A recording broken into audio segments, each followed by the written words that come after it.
کلام ہے، اتنی پاک کلام ہے، خدا کی قسم ہزاروں رجسٹروں کے گتے، ہزاروں چائے کے ڈبے، ہزاروں مٹھائی کے ڈبے، لاکھوں کروڑوں دوائیوں کے ڈبے گندے نالوں پہ، کوڑیوں پہ، روڑیوں پہ پڑے ہیں، اور جس گتے نے قرآن کے ساتھ یاری لگا لی، خدا کی قسم کوئی آدمی بغیر وضو اس گتے کو بھی ہاتھ نہیں لگا سکتا۔ ہزاروں نہیں لاکھوں کپڑے مارکیٹ میں پڑے، پر جس کپڑے نے قرآن سے یاری لگا لی، جو کپڑا جسدان بن کر قرآن پہ چڑھ گیا، لوگ اس کو بھی چومتے ہیں، اور چومنا چاہیے۔ یارو کپڑے نے قرآن سے یاری لگائی تو کپڑا عظمت والا بن گیا، گتے نے یاری لگا لی تو گتا بن گیا۔ ہزاروں قسم کے کاغذات روزانہ ذلیل ہوتے پھرتے ہیں، جس کاغذ پہ قرآن لکھا گیا وہ عظمت پا گیا، جس سیاہی سے قرآن لکھا گیا وہ سیاہی عظمت والی بن گئی۔ ارے اگر مسلمان قرآن کو اپنے اندر پیدا کر لے، اس کی عظمت کو بسا لے، اس کو اپنا لاہ عمل بنا لے، اس کو اپنے سر پہ رکھ لے، تو کیا یہ بندہ قرآن کے ساتھ وفاداری کرے تو قرآن کیا خیال ہے قرآن بے وفائی کر دے گا؟ یقین نہیں، یقین اصل بات اعتقاد کی ہے۔ یقین کا تو یہ عالم بنا ہوا ہے کہ اگر کوئی چوری کا معاملہ ہو جائے اور کسی پر شبہ ہو، اگر اسے کہو کہ قرآن اٹھا دے تو دیر نہیں لگائے گا، اور اگر کہے کہ فلانی خانگاہ کا کنڈا مار دیا کہ یہ کام میں نہیں کرتا۔ خانگاہ کے کنڈے میں ایمان ہے، قرآن پہ ایمان نہیں۔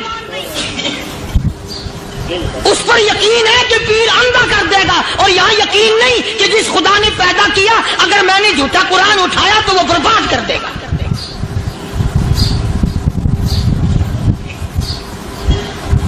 عجیب عجیب لوگ۔ چنانچہ مصر کے کرنل نے، مصر کے جنرل نے ساری فوج کو اکٹھا کر لیا۔ اس نے بھی یہ بات تو نہیں کہی کہ فاروق اعظم کو دوبارہ خط لکھتا کہ حضرت یہ تو 2 آیتیں آپ نے لکھی، یہ تو سارا قرآن روز پڑھتے ہیں، پر بنے گا کیا؟ جیسے فاروق اعظم کا یقین تھا، فاروق اعظم کی فوج کے کرنل کا بھی یقین ہے، فاروق اعظم کے فوج کے جنرل کا بھی یقین ہے۔ اس نے ساری فوج کو اکٹھا کیا، لشکر کو جمع کیا، اور اس کے بعد کہنے لگا قل للمؤمنین یغضوا من ابصارکم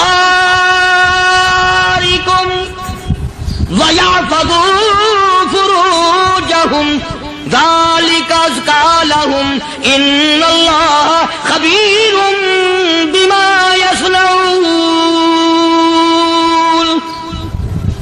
او لوگو، خدا تمہیں کہتا ہے اپنی آنکھوں کی حفاظت کرو، اگر تمہاری نظریں غلط جگہ پڑی اپنی عزت کی حفاظت کرو، اپنی آبرو کی حفاظت کرو، اگر غلط نظریں پڑی، غلط استعمال ہوئی، ان اللہ خبیر بما یصنعون۔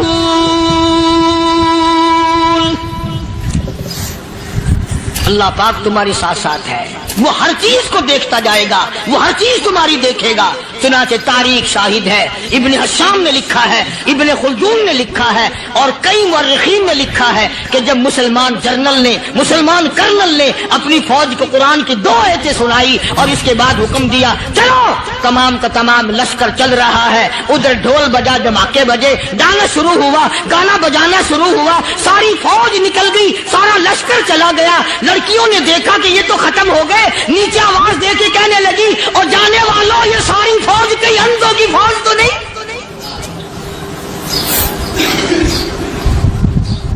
یہ حسن کا نظارہ اور یہ ڈانس اور یہ آواز، ہم ناچ ناچ کے تھک گئی، کوئی سر نہیں اٹھاتا۔